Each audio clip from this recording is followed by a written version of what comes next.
If you have an ID-52, 52A, 52A plus, you know that you need some sort of screen protection because the radio case is flush against the screen itself.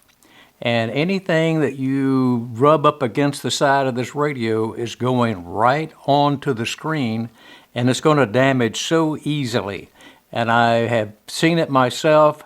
And I left the protective cover on my radio that came from iCom until I purchased some screen protection, and I think they work pretty good. I don't think any of these screen protections are absolutely perfect, and I know from trying to use them on cell phones and all in the past, it's not really great. But let me show you what I've got. I went with these Invisible Guard screen protectors from IPG. Now, these are specific to the iCom ID-52, 52A series of radios, and these are what's called wet defense, or these protectors are put on when they're a little bit wet. So you get two of these screen protectors for about $18 or in that neighborhood there. One thing I do like about these is they come with some pretty good instructions. I'm never really that good at detailed work applying these kind of things, applying little stickers and all, just isn't my thing.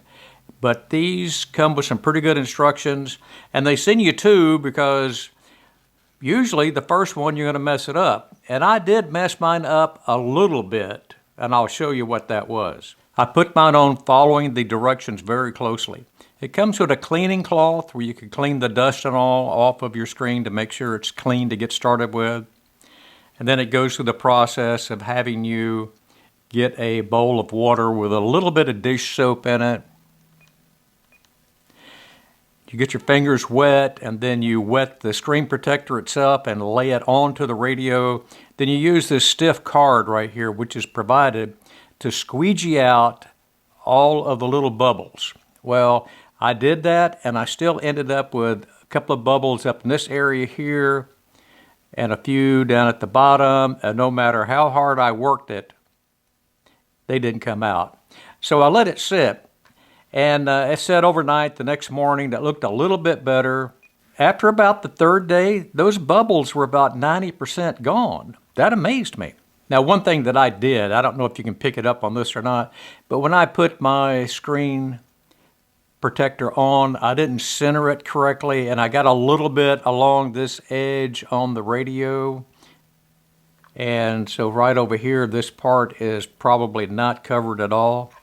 But I'm not going to pull it off. I'm going to leave it there and let it roll, see how long this thing lasts, and just see how well it does protect my radio.